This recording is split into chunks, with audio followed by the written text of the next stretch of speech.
Hey, Chrissy here. I'm a landscape architect and the owner of Kismet Design. I am a very process-driven designer, and I love sharing what I do and how I do it with everyone that's interested. I want to share my love of landscape design with everyone.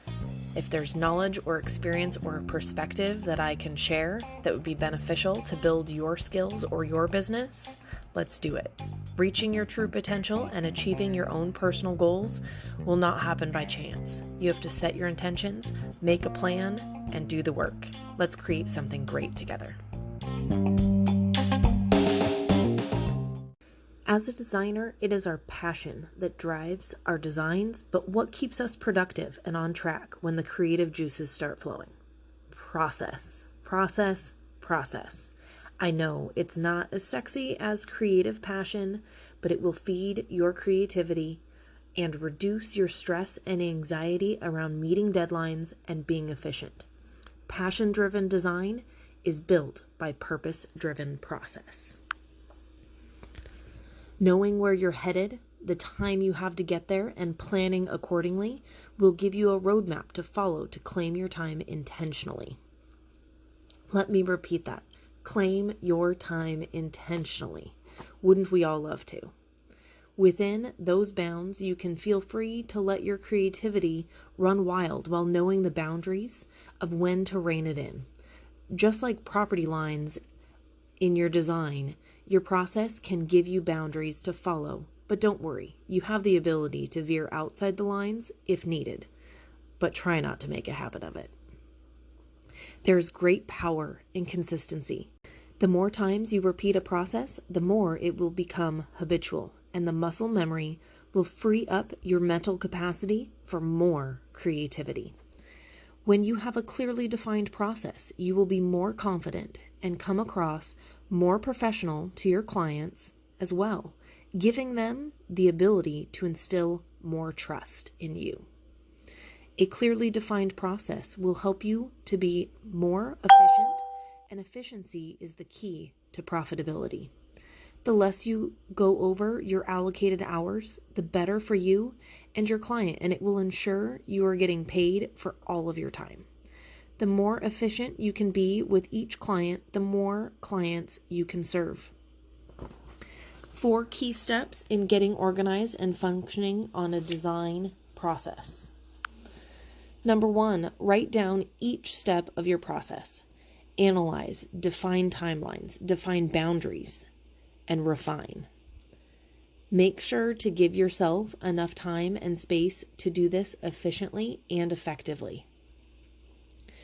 Once you've done that, look at what offerings you currently offer your clients.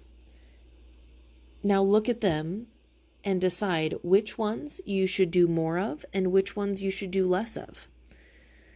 Ideally, you're going to do less or eliminate the least efficient, least profitable offerings and the offerings that you dislike the most, and double down on the rest. A big key in this, which is the 3rd step, is to be self-aware. Self-aware of the key areas where you are most likely to get distracted, sidetracked, or go outside of your defined boundaries. Knowing your weak spots is key in keeping them in check. Write down some ways that you can combat these and be aware of when they might come up. And last, on working with a defined process, is to create templates. Create a template for anything that is a repeat deliverable, task, email, anything that you repeat. Any item that you use all the time in your designs, anything that can be used as a template, knowing that it can be customized each time, but having the base information there will keep you within a framework, save you a lot of time, and keep you from forgetting key elements. These templates should be refined and analyzed on a regular basis so that they grow with you and with your business. And with each iteration, it will become better and stronger and more of an integral part of your day-to-day business. Now, once you've created these processes, how do you stay on track? The big step is to actually using your templates, using your process, and relying on it and not veering outside of the process that you've defined for yourself.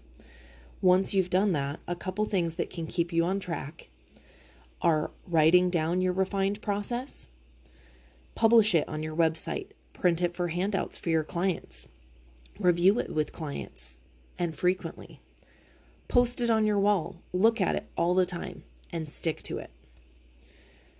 Keeping track of your time and analyzing your time frequently to know where you are the most and least effective and what tasks you are budgeting for the most and least accurately will also help give you information on how you can refine and develop your process to allow for what is actually happening in your business.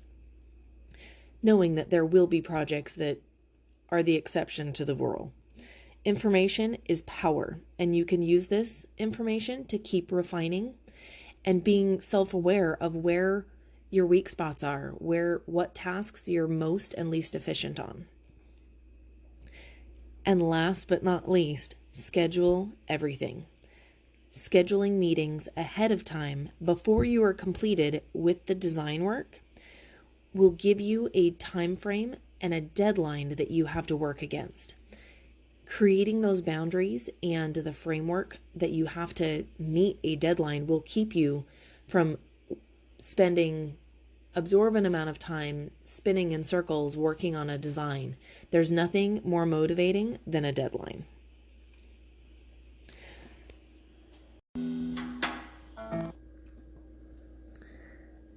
As your business grows and demand on your time and your schedule grows with your business, having a refined process will benefit your efficiency and your profitability to allow you to handle an ever-growing workload.